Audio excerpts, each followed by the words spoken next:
On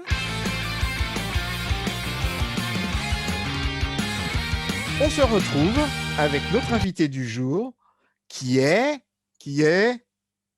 Mehdi, On va le dire, on devait le dire en chœur, on n'a pas répété la choré là. comment tu Ah peux le faire, Pascal? mais c'était le but, je voulais une petite chorale de lancement, etc. Ah, ça se voit que c'est la première. Hein.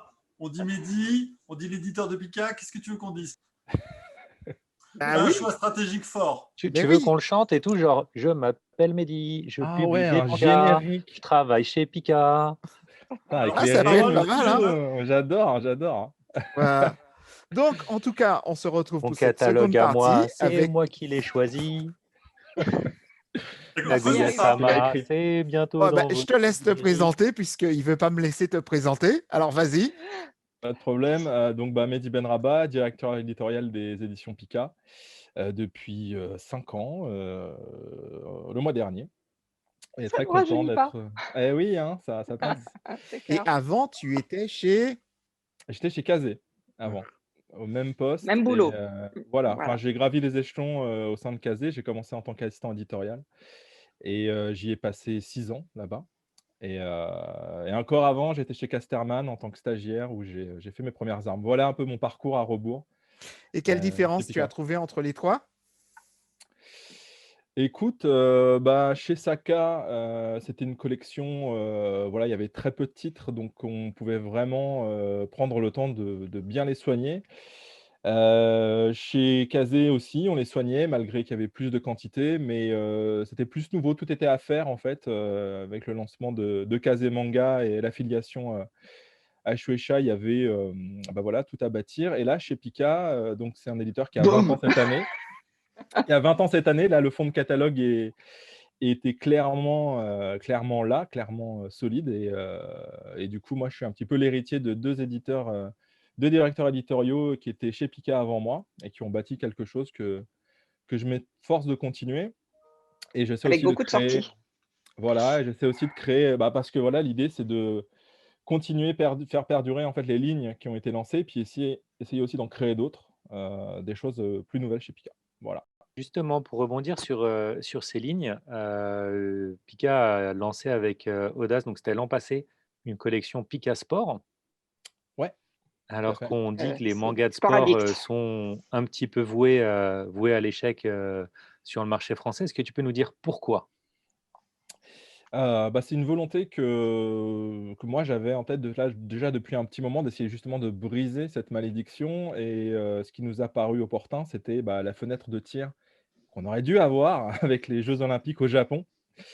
Parce que quand on parle manga et même shonen neketsu, on pense, bien souvent à des mangas de sport et il y a une telle richesse en fait, tellement de titres, on parle toujours en fait des mêmes classiques, en manga de sport, que ce soit Slam Dunk, Captain Tsubasa et Touch? quel et quelques autres.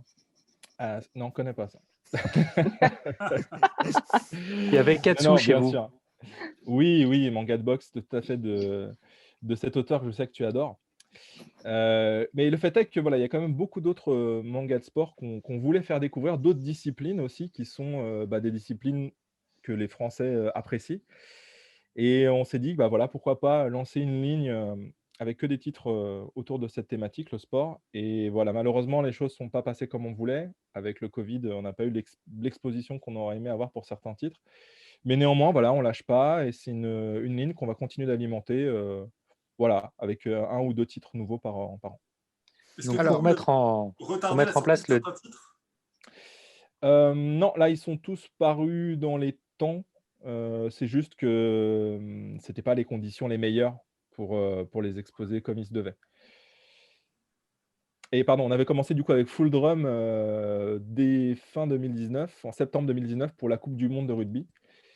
Comme c'est un manga de Shueisha, autour du rugby, voilà, ça a été un peu le lancement pour cette ligne audacieuse, c'est vrai.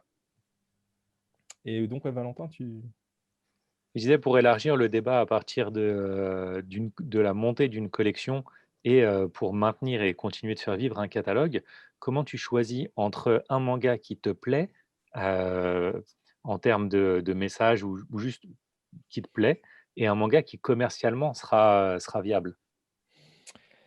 Eh bien, voilà, comme je le disais en préambule, je me sens un peu, enfin, mon devoir, c'est de, voilà, de quand même continuer, ne pas changer, en fait, les recettes, qui marchent et continuer de mettre en avant Pika sur les valeurs sûres du catalogue depuis maintenant 20 ans, comme je disais, et à partir de là, mon choix, il va forcément s'orienter sur des choses qui, vont dans ce sens, qui sont cohérentes. Je pense à des titres, voilà, continuer, la politique d'auteur qu'on a autour d'Hiro Mashima. C'est quand même, la figure de proue, de Picard. On est très fiers de l'avoir invité plusieurs fois. Ça s'est toujours extrêmement bien passé. Il a un super, relationnel avec ses fans français et du coup, c'est important de continuer de développer son univers comme il se doit. Aussi en love comedy, il y a des choix qui vont se porter sur,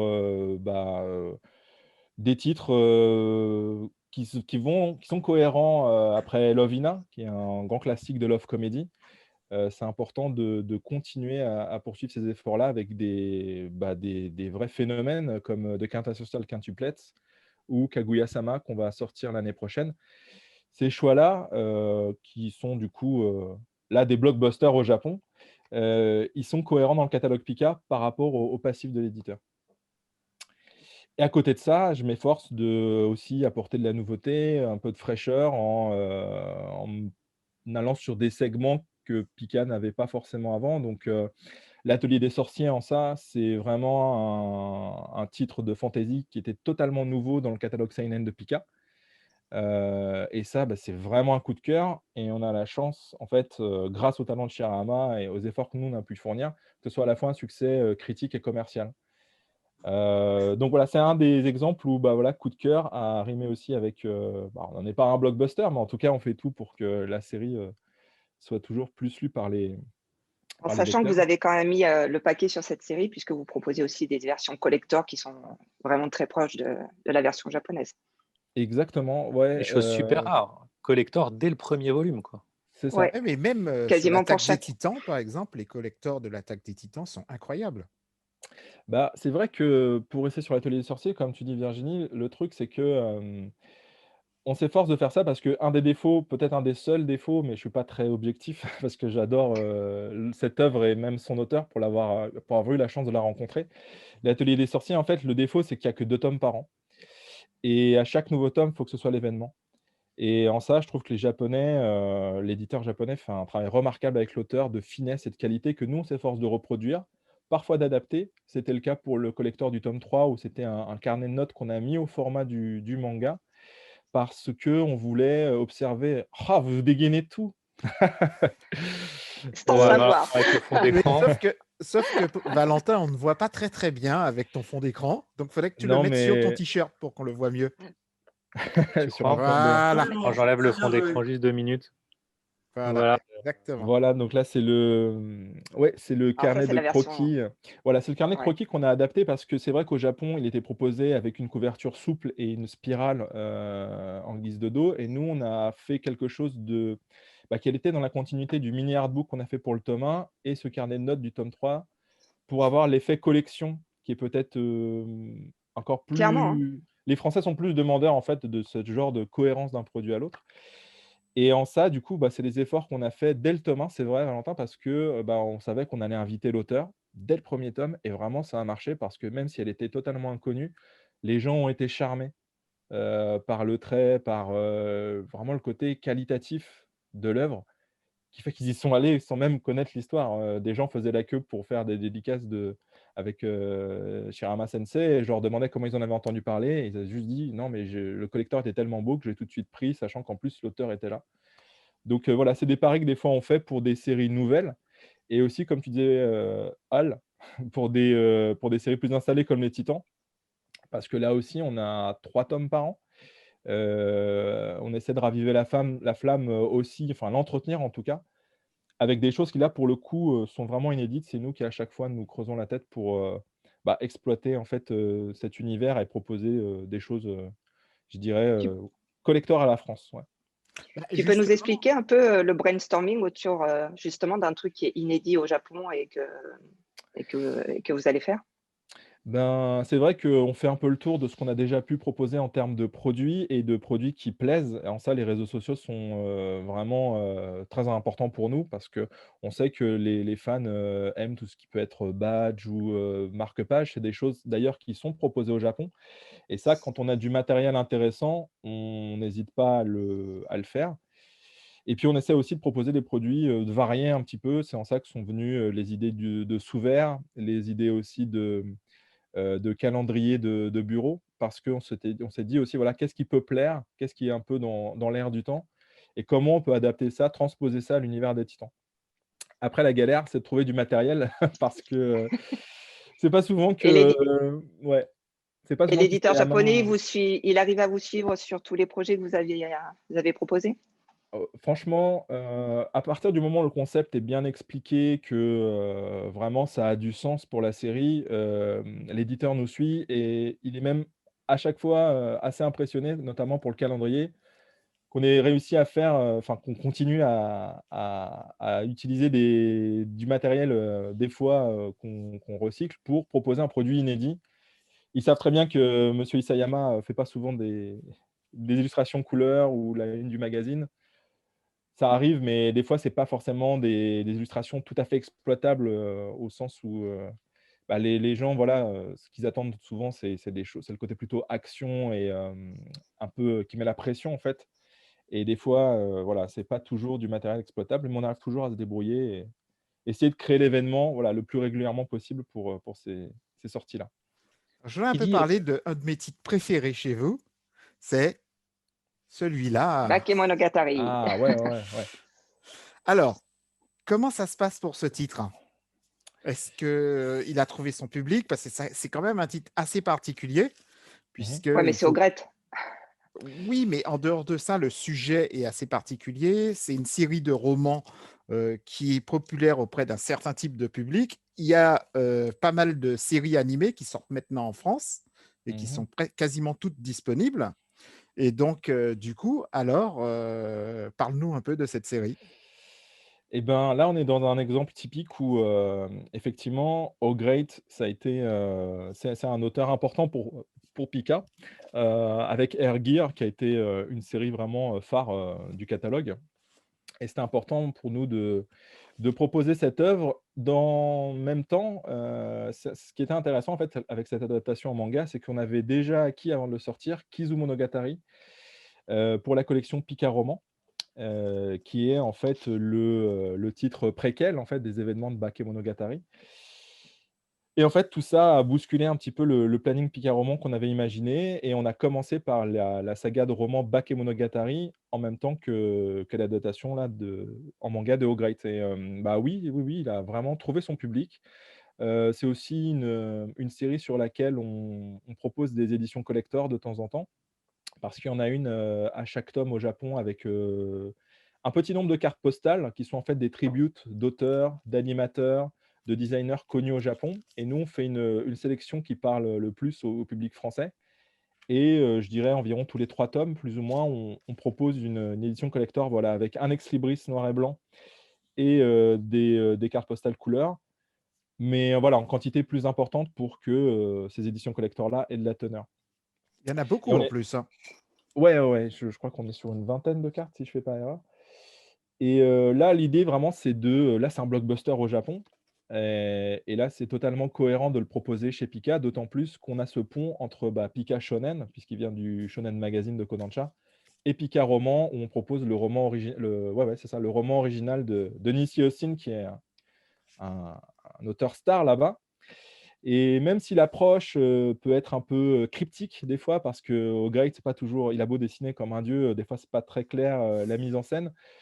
On est quand même happé par cet univers qui, moi, qui m'a vraiment tout de suite plu, c'est qu'il modernise totalement le mythe, des yokai, en fait, les monstres du folklore japonais.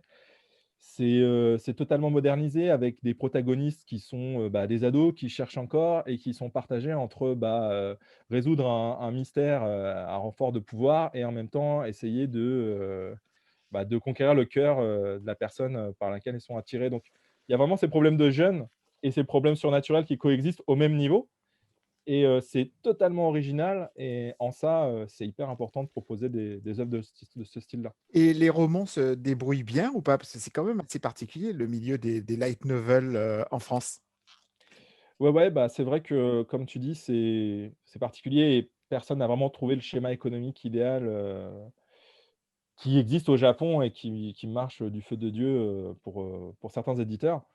Nous, c'est des paris, calculés, Bakemonogatari est en 3 tomes, donc c'était une trilogie qu'on a voilà, on a assumé et même si, là, actuellement, on continue de chercher notre public, c'était important de la proposer en même temps que l'adaptation manga pour avoir le la meilleure exposition possible parce que c'est tellement culte au Japon que, c'était important que ça existe dans le paysage du light novel, en France. Alors avant de laisser la Sachant que votre parole meilleure vente, je crois que c'est, excuse-moi, en ouais, sachant que la meilleure vente Pika Roman, c'est Another, je crois, hein. C'est Your Name C'est maintenant. Your Name, Ouais, ouais, d'accord. c'est Your Name, mais effectivement Another, de Yukito Ayatsuji est pas loin derrière et voilà. d'ailleurs, est-ce que tu peux nous parler juste une petite minute, avant que je relaisse la place aux autres, justement de cette collection, de romans? Parce qu'il y a des petites merveilles dedans comme Candy. Ah ouais. Ça parle aux vieux, hein. Oui, oui, c'est pour ça que je dis qu'elle est quand même assez intéressante cette collection parce qu'il y a pour tout le monde, Ouais. mais il y a beaucoup de titres où, la plupart des gens ignorent qu'il y a ces petites pépites à l'intérieur. Et ben, c'est vrai que pour parler de Candy, c'est vraiment, là, c'est l'histoire d'une rencontre, clairement, on a eu l'opportunité, en fait, de faire ce titre-là. Ça nous a été, proposé par, l'agent avec lequel on travaille au Japon, par Corinne Quentin, en fait, qui a créé ce lien et tu dis que ça parlera aux vieux, en rigolant, mais on était étonnés de Non, mais voir c'est que vrai. dans on a eu la chance, en fait, de l'inviter pour le salon du livre, donc c'était pas cette année, mais l'année dernière, je crois et du coup, on était vraiment surpris de voir, que dans les files d'attente pour les dédicaces, bah, il y avait des dames, peut-être d'un certain âge, mais qui venaient avec leurs filles. Merci. Vraiment, il y a vraiment cette Oh, un coup de vieux. transmission qu'on a il y a vraiment cette transmission qu'on a pu observer parce qu'elles sont tellement, à fond dans Candy, tout cet univers qu'il y a par ce roman, en fait, elles ont pu transmettre, à leurs enfants, bah, cette même passion. Donc ça, c'est plus l'histoire d'une rencontre qui était totalement cohérent, dans le catalogue de Pika. Il y a un titre, d'ailleurs de la dessinatrice de Candy, madame Igarashi qu'on avait proposé, Joséphine. j'ai oublié le titre, Joséphine, merci. Donc ça avait quand même du sens et puis c'est un univers nostalgique qui va tout à fait dans la mouvance de Sailor Moon qu'on a toujours au catalogue, qui marche très bien. Donc si on pouvait éditer le manga, on serait ravis, mais bon, le roman, c'est déjà, plutôt bien, mais c'était plus une histoire de rencontre et le reste, on essaye quand même la plupart du temps d'établir un pont en fait entre Pika Roman et la collection manga Pika, que ce soit avec Another, où on a pu proposer aussi le seinen, le manga adapté du roman d'Ayatsuji. Que ce soit aussi, vraiment purement cross-média et assumé en tant que tel avec, le manga Your Name et le roman Your Name, pareil pour les enfants du temps. Il y a une volonté quand même d'être, présent, en cross-média comme le font si bien les Japonais et puis des fois il y a des rencontres comme pour Candy. Moi, Voilà. j'aimerais, poser une question pour revenir un peu en arrière quand quand as parlé de l'annonce de Kaguya-sama, Ouais. heu, qui a fait bondir, nombre de nombre de fans sur internet. Comment on gère, ces fans qui peuvent des fois être un peu véhéments? Alors, en fait, moi, je préfère voir le côté positif des choses, parce que derrière véhément, on peut trouver que c'est négatif, mais je pense que c'est avant tout, des gens, passionnés qui réclament à corps et à cri, des titres et en ça, bah, ça peut être intéressant. Moi, en tant qu'éditeur, ça peut être intéressant parce que ça va me conforter dans des choix que j'envisage, des choix d'acquisition. Si vraiment l'engouement est super important, bah, évidemment, on ne peut pas ignorer en fait, voilà, de telles manifestations, autour d'un titre. Après, en aucun cas, ça conditionne, les acquisitions qu'on peut faire. L'exemple de Blue Lock, c'est un bon exemple comment dire? De fierté en tant qu'éditeur parce que, on l'a acquis très rapidement.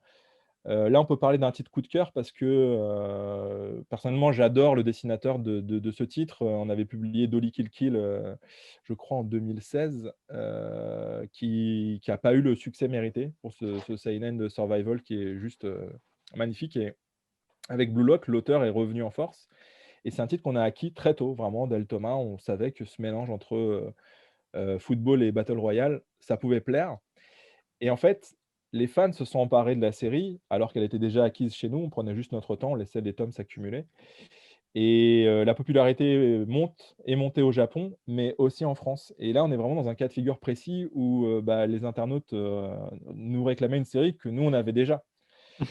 Dans le cas de Kaguya-sama, c'est peut-être un peu différent parce que, je pense que comme beaucoup d'autres, éditeurs, enfin beaucoup d'autres de mes confrères qui ont une ligne de love comedy, c'est impossible d'ignorer Kaguya-sama parce que, c'est un vrai succès au Japon, l'animé a encore plus mis sur orbite la série. Mais c'est aussi un pari parce qu'il y a un nombre de tomes important, on est à plus de 20 tomes et que, la love comedy, il y a des titres qui peuvent très bien marcher comme des titres qui peuvent, bah, pas du tout fonctionner, se prendre un mur donc c'était un pari, mais au moment où on a fait l'acquisition, on était en plein, de quintessentiel social quintuplette et alors que la série, la fin de QQ comme on aime dire, était terminée au Japon, on se demandait, voilà, c'est quoi le next step en fait, après une série aussi fraîche que des quintessentiels quintuplettes en fait? Pourquoi ça c'est pas arrivé plus tôt, si je peux me permettre? Je pense que vous étiez pas les seuls à demander ce titre. Donc qu'est-ce qui a mis autant de temps à ce que le titre arrive que «maintenant» entre guillemets? Le timing, en fait, comme j'expliquais, c'est que, comme ça reste un pari, ce titre, comme de toute façon tous les titres qu'on lance, hein, mais par rapport au nombre de tomes et à la thématique, love comedy, c'est pas forcément, balisé pour être, un succès. Mais si tu veux, le timing était bon parce que, pour moi, c'était le titre logique après, de À la Quintessential suite. Quintuplet. Voilà. En termes de sur cette ligne de love comedy où Pika est vraiment, je pense, un des leaders.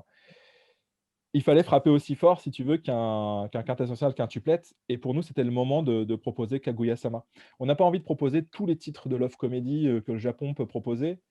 On a plutôt envie d'être très sélectif et après un titre du niveau des quintuplettes, on s'était dit que c'était le bon moment, tu vois, pour proposer Kaguya-sama, dans la continuité de ce titre-là, pour, continuer de proposer de la love comedy qui va changer. Ce qui Voire veut dire même, que Komi-san, on le verra, après Kaguya? eh ben, écoute, moi j'adore l'auteur et c'est forcément, tu vois, comme Kaguya-sama, ça fait partie des titres que moi j'ai dans le viseur, tu vois? Après, est-ce qu'on l'a acquis, est-ce qu'on l'a pas acquis, tu ne sauras pas aujourd'hui. Alors, on va faire une petite pause. Oh, love me, Mister. Oh, Mister. 知らされるほど切ない Qui était entre blockbuster et titre de cœur. Alors vas-y, on t'a pas entendu Christophe, un peu à toi. À moi de commencer, très bien. Alors on commence par les blockbusters au titre de cœur, Votre Altesse. Les Je blockbusters, allez. moi, mon Blockbuster. Eh bien, je pense que comme on va commencer par un blockbuster Pika, ça pourra t'intéresser. Pourquoi est-ce que j'en oh, parle de celui-ci? C'est absolument pas pour failloter. C'est parce que je pense que c'est le manga que je n'attendais pas dans la mesure où ça faisait très longtemps quand il a débuté que je ne lisais plus vraiment de shonen parce qu'il me semblait avoir bien passé l'âge de tout ça et que sur les conseils d'un ami avisé qui doit être un petit peu plus bas sur les écrans, un blond avec un fond japonais derrière lui et une forte assistance de mon frère également, j'ai donc mis les pieds dans Seven Deadly Sins et que c'était une incroyable découverte, réellement. Donc pour toutes les personnes qui ne connaîtraient pas encore Seven Deadly Sins, absolument foncez dessus. Et pour les autres, rangez-vous à mon avis, je pense que c'est un manga qui deviendra on ne peut plus culte dans les années qui viennent. Est-ce que vous avez des choses de prévues après l'arrêt de la série, puisque l'arrêt est déjà Peut-être annoncé? le spin-off? alors, bah, déjà, Déjà? je suis ravi que tu mettes en avant ce titre-là parce que, même si c'est pas moi qui l'ai choisi, Nakaba Suzuki, c'est vraiment un de mes auteurs shonen préférés, déjà rien que pour le tour de force qu'il accomplit à battre, voilà, toutes les planches de Seven Deadly Sins, sans assistance, si ce n'est l'aide de temps en temps de sa chair et tendre. C'est vraiment un manga qui s'arrête jamais, qui a un rythme de fou et le fait même dès le début de l'histoire, c'est vrai que je vois à peu près de quel tournant tu parles autour du tome 20. Mais c'est vrai qu'en fait, le fait que les 7 péchés capitaux, enfin que chacun des personnages se révèle au fur et à mesure, enfin on est tenu en haleine vraiment, dès le départ et ça s'arrête jamais pour moi. C'est vraiment, chaque tome se lit, en une bouchée et Avec une vraie originalité, c'est que enfin, le manga commence avec déjà des personnages qui sont surpuissants dès le début. Et c'est moi, ça. quand je l'ai découvert, en ayant déjà ce niveau-là de puissance pour tous les personnages, réellement, je me suis dit, mais comment il va faire pour tenir le coup sur la durée, quoi. Beh, c'est ça, c'est qu'on n'est pas dans cette quête initiatique, assez proche, de certains shonen ou, les shonen neketsu où en fait le héros, franchit, étape par étape. Mais le fait est qu'en fait les personnages en gardent aussi sous la pédale, Absolument. il y a beaucoup de mystères autour de leur pouvoir et de leur apparence donc tout ça est super bien entretenu et c'est vrai que, bah, du coup, la série, va se terminer, mais l'auteur a encore beaucoup de choses à raconter. Il nous l'a prouvé avec des chapitres spéciaux qu'il a fait dans le magazine. Plus qu'un spin-off, c'est une vraie suite, en fait, qu'il prépare et je pense que là, on pourra en entendre parler, l'année prochaine, chez Pika, clairement. Alors, toi, dis-moi, dans ton cœur, quel est ton titre de cœur? Et ensuite, ton blockbuster préféré chez Pika. Bah, là, je vais parler des titres qui me viennent comme ça spontanément, mais c'est vrai que si tu me reposes la question demain, ça pourra en être d'autres. Mais, c'est vrai que moi, il y en a un qui me tient, spécialement à cœur et il n'a pas super bien trouvé son public alors que ça marche du feu de Dieu, au Japon. C'est les Brigades immunitaires. Hataraku Saibo, c'est vraiment un titre, que moi personnellement j'adore, qui a un peu vocation à passer un bon moment parce que c'est un shonen quand même bien nerveux où, les héros, enfin les scènes d'action, voilà, hein, il y en a pléthore et en même temps alors en 2 mots, c'est, si les gens ne connaissent pas forcément, c'est un titre, qui se passe en fait un shonen qui se passe dans un corps humain qui est en proie à des problèmes de santé, qui est attaqué par des virus de toutes sortes et en fait on suit, Et il était une fois la vie du manga, quoi. exactement, voilà, c'est, l'histoire d'un globule blanc et d'un globule rouge et c'est leur histoire, en fait, au sein de cet organisme et comment ils s'organisent tous les jours, pour survivre, pour lutter contre, les maladies qui infectent le corps de leur hôte et c'est un petit peu un Il était une fois la vie, mais vraiment totalement remis au goût du jour et un shonen d'action bien nerveux avec des phases où on en apprend beaucoup sur le corps humain, sur ses réactions, quand il est attaqué par telle ou telle bactérie et c'est vraiment un plaisir de lecture parce que, ben, on est diverti par, la mise en scène et les personnages qui sont, vraiment super drôles. Toutes les cellules, voilà, ont des apparences assez chouettes et en même temps, on en apprend aussi sur, sur la science, en fait, sur, ce qui se passe dans notre organisme donc le fait de pouvoir apprendre tout en se divertissant, c'est quelque chose qui me plaît énormément dans les brigades immunitaires.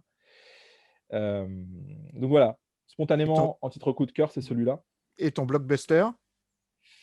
Bah, j'aurais peut-être dit Seven Deadly Sins si tu en avais pas parlé, Christophe. Mais en blockbuster, attendez, je me retourne, j'ai ma bibliothèque juste là. Ah, je pense que, GTO, ça reste quand même un des titres, vraiment qui voilà, c'est un titre aussi de cœur parce que j'associe ça à la découverte du manga. Ça fait partie aussi des premiers mangas que j'ai lus moi quand j'étais jeune et je suis toujours impressionné de voir à quel point, Onizuka peut toujours plaire. En fait, c'est une vraie icône maintenant en France. Il Il est traverse les transgénérationnel un générations peu, ce héros. complètement. Il traverse les générations et c'est toujours un plaisir de voir sa tête à chaque nouveau tome là de Paradise Lost, je suis trop content en fait de toujours pouvoir, proposer du Onizuka de nos jours. Ouais. Alors, GTO. Il est il nous rentré dans reste la deux culture petites pop, hein. minutes. Il nous Ouais, reste je deux pense, ouais, petites tout à fait. minutes. Donc, chacun pose une question s'il en a envie dans les 2 petites minutes qui nous restent. Alors, commence par Oui. toi. On commence par toi, Valentin. OK, du coup, j'ai une question. Comment on fait vivre un titre super long qui est magnifique et qui est plus un coup de cœur qu'un blockbuster, qui est Space Brothers? Ah! Écoute, bah, on essaye de faire des choses autour du manga. Il y a un partenariat avec le CRNS qui met un peu plus, d'exposition, autour de ce titre, alors c'est pas à chaque nouveau tome, mais il y a des suppléments que propose cet organisme, je crois tous les 2 ou 3 tomes, donc c'est une façon aussi d'en parler, nous, dans nos réseaux et d'essayer d'aller chercher un public, qui ne connaîtraient pas encore Space Brothers. Après, on compte sur le bon goût de certains critiques, d'avoir toujours des gens influents qui suivent le titre et qui sauront bien en parler dans leur colonne pour espérer être mis en avant. Lisez Moi, Space ma Brothers, question, les gens. ça serait. Oui, bien sûr, vas-y, tu as raison. Lisez Space Brother. Moi, ma question, c'est sur une de vos nouveautés attendues, Blue Period, blockbuster, coup de cœur. Pour toi, c'est quoi? Alors typiquement, voilà, c'est un titre qui a été acquis vraiment, c'est un manga de l'Afternoon, un seinen du coup qui regorge pas forcément de gros hits. Il y a quand même Ajin qui existe dans le Good Afternoon. Donc ça a d'abord été une acquisition coup de cœur en mode, bon, bah, voilà, on tient quelque chose qui va, faire vibrer sur, la thématique de la peinture. Ça peut paraître Pas chiant comme facile ça. quand même, hein? Ça peut Ouais, pas paraître chiant facile. même carrément de prime abord, sauf qu'en fait, le talent de l'auteur fait que c'est, vraiment tu es happé, que tu t'y connaisses ou pas en peinture. Et donc ce titre acquis très tôt parce qu'on y croyait, donc vraiment dans un esprit coup de cœur, fait que là, on est en train de basculer en potentiel blockbuster parce qu'au Japon, ça monte vraiment de fou, ça la Il a eu série se des porte prix, hein, je très crois. bien. Voilà, le manga Taisho, qui est en fait un prix d'excellence au Japon, donc évidemment l'exposition a été décuplée au Japon. Il y a même des partenariats avec des publicités, là vraiment la série prend de l'ampleur et en France, du coup, là, on arrive en proposant quelque chose qui est potentiel blockbuster. Mais en tout cas, ça a d'abord été une acquisition coup de cœur. Mais c'est très plaisant en tant qu'éditeur de voir que des choix coup de cœur peuvent se terminer en blockbuster parce que la série ne fait qu'évoluer dans le bon sens, quoi. Alors, toi, Christophe?